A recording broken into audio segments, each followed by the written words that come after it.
రాగి పాత్రలను కూడా దీని ద్వారా మనం శుభ్రం చేసుకోవచ్చు. సో మనము దీన్ని ఏ విధంగా శుభ్రం చేస్తామనేది తెలుసుకుందాము.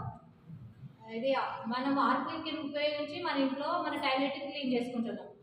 ఇప్పుడు ఆల్ట్రాగార్డ్ అనేది మనకు తెలియదు కదా. హార్పిక్ అడ్వర్టైజ్మెంటే వింటాం కానీ ఆల్ట్రాగార్డ్ అడ్వర్టైజ్మెంట్ ఎక్కడ విన్నారా మీరు? ఎవరు ఇవ్వలేదు. మన ఎస్టేజ్ కంపెనీ మాత్రమే. అది మనం సెల్ఫ్గా చేసుకుంటాం కాబట్టి ఆల్ట్రాగార్డ్ గురించి ఎస్టేజ్లో వచ్చిన వారికి మాత్రమే ఆల్ట్రాగార్డ్ తెలుస్తుంది. హార్పిక్ అనేది మనకు అక్షయ్ కుమార్ వచ్చి టాయిలెట్ క్లీన్ చేస్తాడు కాబట్టి మనం టీవీలో చూసి అడ్వర్టైజ్మెంట్ ద్వారా ఇది హార్పిక్, దీని ద్వారా మనం ఈ విధంగా మనము రెస్ట్ రూమ్స్ ఇట్లా వాష్ చేసుకోవాలని మనం తెలుసుకుంటాం. ఇప్పుడు ఆల్ట్రాగార్డ్ గురించి ఎవరు చెప్తారు కదా, మనమే చెప్పుకుంటాం. అడ్వర్టైజర్ మనమే కాబట్టి. సో ఇది మన వెస్టేజ్ తయారు చేసినటువంటి గొప్ప ప్రోడక్ట్ ఆల్ట్రాగార్డ్. దీన్ని మనం ఏ విధంగా క్లీన్ చేసుకోవాలో నేను చూపిస్తాను.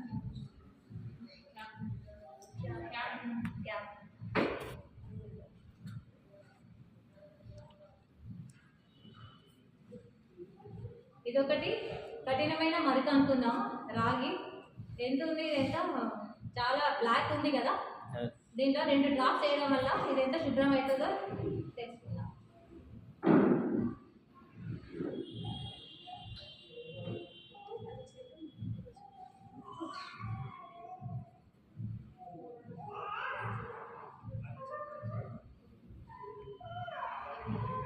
చూడండి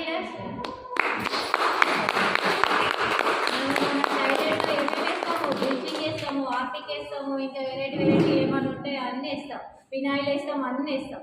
ఇది ఒక 2 డ్రాప్స్ వేయగానే ఇంత క్లీన్ అయ్యింది. మరి ఇప్పుడు ఇది అందరం వాడుకోవచ్చా? ఈ ప్రోడక్ట్ లో దమ్ముందా? మీలో సత్తా ఉండదు వాడుకోవడానికి? ఓకే, మనం అందరం యూజ్ చేద్దామా? Okay leaders, thank you. ఒకసారి మన గ్రేట్ కంపెనీకి ఒకసారి గట్టిగా క్లాస్ ఇవ్వండి. మనకు అందిస్తున్నందుకు మనము ఎప్పుడు మన జీవితాంతం మన వెస్టేజ్ కంపెనీకి రుణపడి ఉంటామని నేను అనుకుంటున్నాను. సార్, మేడమ్స్ మీరు కూడా, సార్ అండ్ మేడమ్స్ మీరు కూడా ఈ విధంగానే ఈ ఆల్ట్రాగార్డ్ని ఉపయోగించి మీరు కూడా మీ ఆరోగ్యాన్ని కాపాడుకోవాలని కోరుకుంటున్నాను. Thank you.